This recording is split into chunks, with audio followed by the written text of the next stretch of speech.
Assalamualaikum warahmatullahi wabarakatuh. Alhamdulillah, alhamdulillahilladzi syarrafal anam wa arsala rasulahu bitabligh risalatahu ilal arabi wal ajam wassalatu wassalamu ala khairi khalqih Muhammadin khairil anam wa ala alihi wa sahbihi wa man tabi'ahu bi ihsanin ila yaumiz ziham. Amma ba'd. Ma'asyiral muslimin arsyadani wa iyyakumullah. Dahsyatnya padang mahsyar. Siapapun para sahabat jika duduk di depan Rasulullah sallallahu alaihi wasallam mesti mengalir air mata mereka, bahkan tersedu-sedu dan tak mampu sepertinya menelan apa-apa jika Rasulullah berbicara kepada mereka tentang hari akhir. Di dalam Al-Quran selalu Allah pasangkan amanu billahi wal yaumil akhir. Beriman mereka kepada Allah dan kepada hari akhir. Iman kepada Allah menjadi pintu utama terhadap iman kepada hari akhir. Tetapi ingat, dengan mengimani hari akhir, maka iman kepada Allah yang berhubungan langsung dengan cara muamalah kita kepada Allah di dunia ini akan mempunyai asar, pengaruh yang sangat kuat.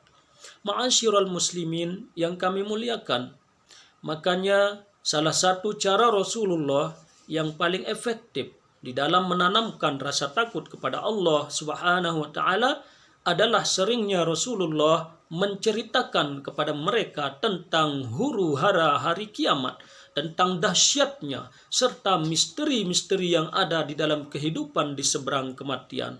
Dan itu adalah masa depan kita ibadallah, masa depan seluruh makhluk yang hidup di bumi ini.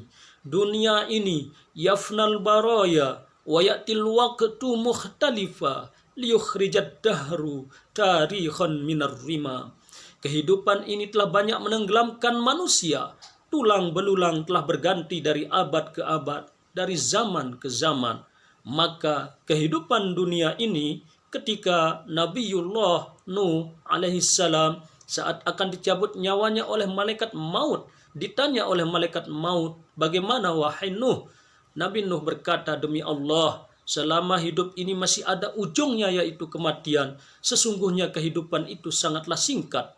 Dan Allah menyebutkan kehidupan akhirat adalah kehidupan yang tidak ada kematian. Maka rentetan kisah tentang kehidupan masa depan yang pasti akan dijalani oleh seluruh jin dan manusia di kehidupan berikutnya, Allah menceritakan dalam banyak surat, dalam banyak ayat, dengan berbagai macam model redaksi ilahi akan membuat gentar dan gemetar siapapun yang di dalam hatinya ada iman kepada Allah Subhanahu wa taala. Ma'asyiral muslimin yang kami muliakan, cerita tentang kehidupan masa depan yang pasti akan kita lalui ini dimulai dengan nafkhus sur al-awwal, tiupan sangkakala yang pertama. Dan pujian kepada Allah, hadirin, Allah Subhanahu wa taala tidak akan memberikan kiamat, kehancuran alam semesta ini kepada orang beriman.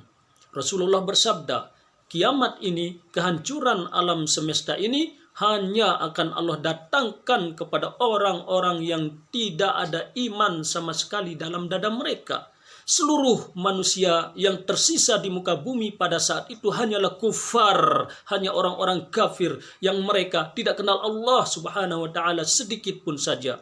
Sementara orang beriman, orang Islam, walaupun setipis apapun iman dalam dada mereka, akan Allah wafatkan dengan kematian secara serentak di muka bumi ini. Sebagai salah satu dari tanda besar kiamat yang ketujuh, yaitu berhembusnya angin lembut berbau kasturi dari arah timur Yaman.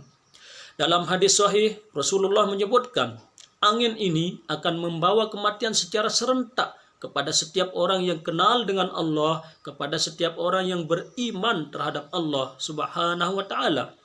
Lalu satu atau dua generasi setelah itu, kata Rasulullah, dari orang-orang kafir yang tidak kenal dengan Allah Subhanahu wa taala, merekalah yang akan menyaksikan kiamat raksasa, kehancuran alam semesta. Ma'asyiral muslimin yang kami muliakan, saat aku diutus, kata Rasulullah Shallallahu Alaihi Wasallam, malaikat Israfil segera mendekatkan pangkal trompet ke mulutnya. Tiap saat matanya melirik ke arah arsy Allah Subhanahu Wa Taala, menunggu aba-aba kapan ini ditiup. Dalam muttafaqun alaih, Sahih Bukhari dan Sahih Imam Muslim, apa kata Rasul Shallallahu Alaihi Wasallam? Baini wa bainas sa'ah kahatain. Jarak antara aku dengan kiamat seperti ini, kata Rasulullah. Lalu beliau merenggangkan sedikit jari jemari beliau. Jarak antara aku dengan kiamat seperti ini. Aku diutus, malaikat Israfil langsung mendekatkan pangkal trompet ke mulutnya, menunggu isyarat dari Allah kapan ini ditiup. Ma'asyiral muslimin yang kami muliakan, saat tiupan sangkakala pertama ini ditiup oleh malaikat Israfil, Allah Subhanahu wa taala berfirman di dalam Al-Qur'an surah Az-Zumar surat yang ke-39 ayat yang ke-68. A'udzu billahi minasyaitonir rajim. Wa nufikha fis sur wa sa'iqa man fis samawati wa man fil ard illa man syaa Allah thumma nufikha fihi ukhra fa idahum qiyamun yanzurun. Ketika sangkakala pertama ditiup, seluruh yang ada di langit dan di bumi mati saat itu juga. Seluruh yang ada di langit dan di bumi binasa saat itu juga. Ketika ditiup sangkakala yang kedua, seluruhnya bangkit kembali.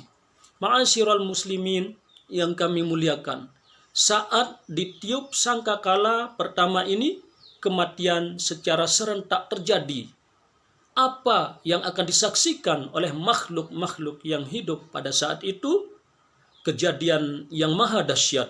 Idza zulzilatil ardu zilzalaha wa akhrajatil ardu athqalaha wa qala al insanu ma laha yawma idzin tuhadditsu akhbaraha bi anna rabbaka awhalaha. Pada hari itu manusia, pada hari itu bumi ini digoncang oleh Allah Subhanahu wa taala dengan goncangan yang sedahsyat-dahsyatnya, dengan gempa yang sekuat-kuatnya, sehingga seluruh apa yang ada di dalam perut bumi memuntahkan isinya. Tidak ada manusia yang bisa berdiri di tempatnya melainkan terjatuh. Wanita yang hamil saat itu langsung melahirkan anaknya. Dalam surah Al-Hajj, Allah Subhanahu wa taala menceritakan dahsyatnya goncangan saat itu. Sementara langit, Al-Qari'ah, Mal-Qari'ah, wa ma adraka mal-Qari'ah, yauma yakunun nasu kal farashil mabthuth, wa takunul jibalu kal ihnil manfush. Suara yang keras, tahukah kamu apakah itu suara yang keras?